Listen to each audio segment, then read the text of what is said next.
Assalamualaikum warahmatullahi wabarakatuh. Apa kabar anak-anakku kelas 9? Semoga baik-baik saja ya nak ya. Bertemu kembali dengan Ustazah Siti di pelajaran IPA kelas 9 semester 1 materi listrik dinamis. Membahas materi kelistrikan, kita tahu listrik adalah hal yang sangat urgent untuk kehidupan kita sehari-hari. Di mana di Quran Surah An-Nur ayat 53 disampaikan bahwasannya salah satu bentuk energi adalah cahaya. Untuk memahami materi listrik dinamis lebih detail, yuk kita simak video pembelajaran berikut ini.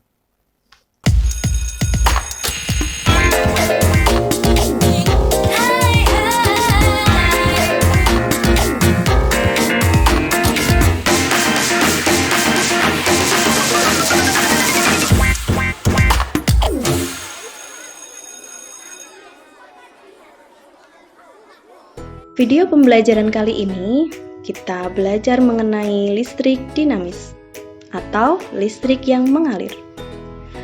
Mengalir di sini terjadi karena adanya aliran arus listrik dan aliran elektron pada sebuah penghantar listrik.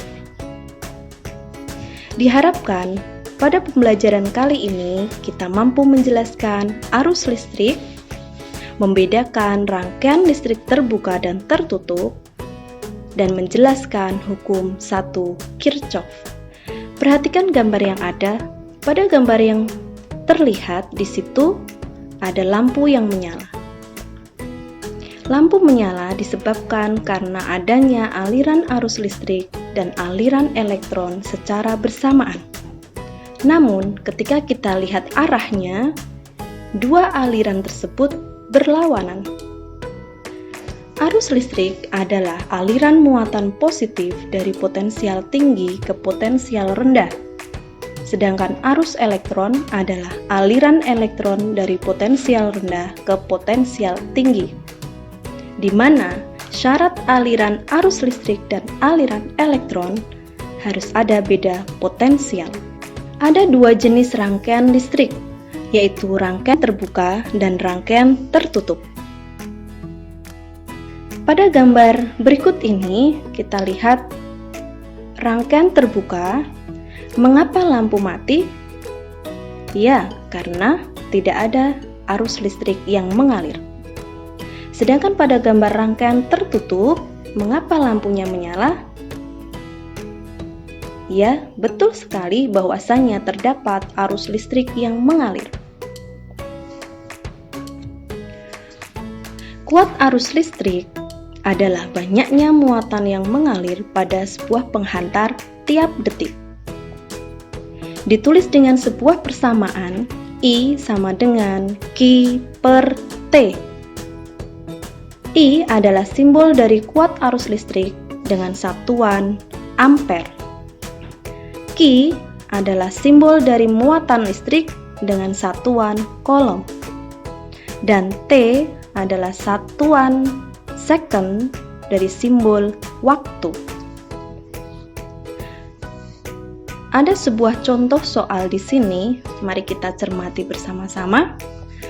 Kuat arus di dalam sebuah potongan kawat penghantar bernilai 10 ampere. Berapa menit waktu yang diperlukan oleh muatan sebesar 9.600 coulomb untuk mengalir melalui penampang tersebut? Caranya, kita tulis I sama dengan 10 ampere dan Q 9.600 C. Yang ditanyakan adalah berapa lamanya waktu yang dibutuhkan. Penyelesaiannya, masukkan rumus kuat arus listrik I sama dengan Q per T. Ketika yang ditanyakan waktu, maka persamaannya berubah, T sama dengan Q per I. 9.600 C dibagi 10 ampere sama dengan 960 second. Dijadikan dalam bentuk menit menjadi 16 menit.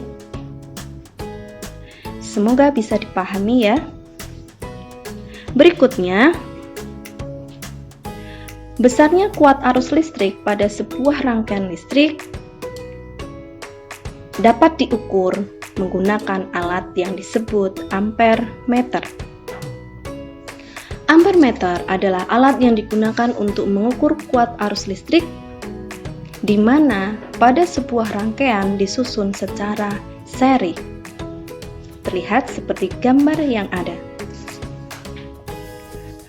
Berikut ini kita akan bahas tentang jenis-jenis bahan penghantar listrik yang mampu menghantarkan listrik, yang tidak mampu menghantarkan listrik, berdasarkan eksperimen sederhana.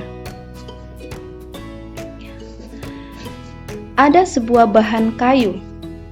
Ketika kayu ini sebagai penghantar listrik, apa yang terjadi dengan lampunya? Kita lihat bersama. Ya, ternyata lampunya mati. Berikutnya bahan plastik. Ketika disambungkan di sebuah rangkaian listrik, terlihat lampunya mati. Bahan berikutnya ada aluminium.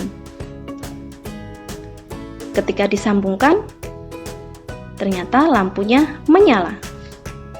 Berikutnya besi. Ketika dihantarkan, menyebabkan lampu menyala.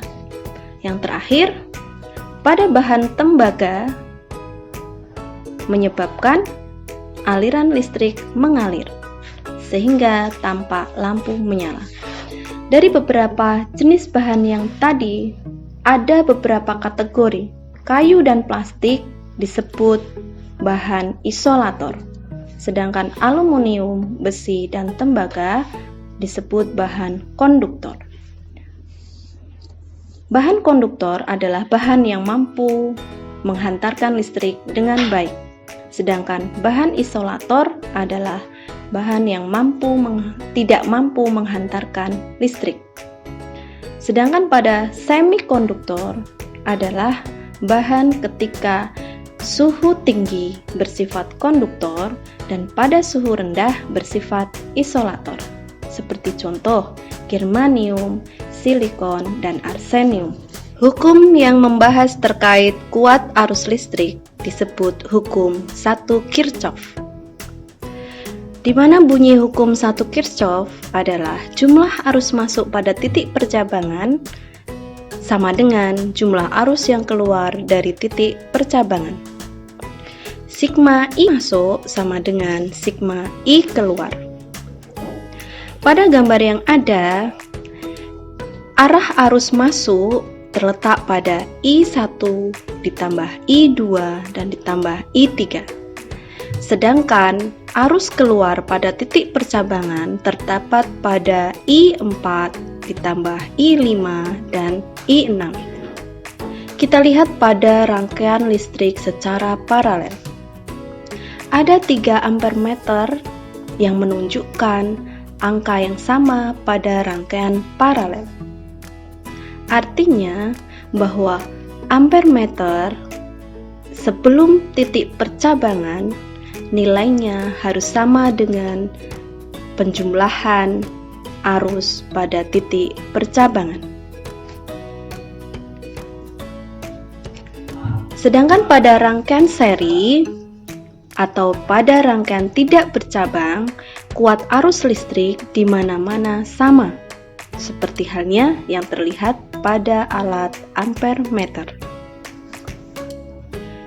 Sebuah soal, terdapat rangkaian bercabang. Diketahui I1-nya 5 ampere, I2 1 ampere, I3 2 ampere. Berapakah arus yang mengalir pada garis AB? Cara menyelesaikannya, kita tulis jumlah arus yang masuk sama dengan jumlah arus yang keluar. Arah panah yang masuk terdapat pada I2 dan I3. Sedangkan anak panah yang keluar dari titik percabangan terdapat pada I1 ditambah I4. Masukkan angka yang ada. I2 adalah 1 ampere ditambah 2 ampere sama dengan 5 plus I4. 3 sama dengan 5 plus I4. Sehingga dihasilkan nilai I4 adalah negatif 2. Negatif 2 ini artinya adalah arah keluar, di mana besarnya arus yang mengalir pada AB nilainya 2 ampere. Demikian materi kali ini, semoga bisa dipahami anak-anakku sekalian. Selalu semangat dalam belajar dan beribadah. Manjada wajada, siapa yang bersungguh-sungguh maka berhasil. Wassalamualaikum warahmatullahi wabarakatuh.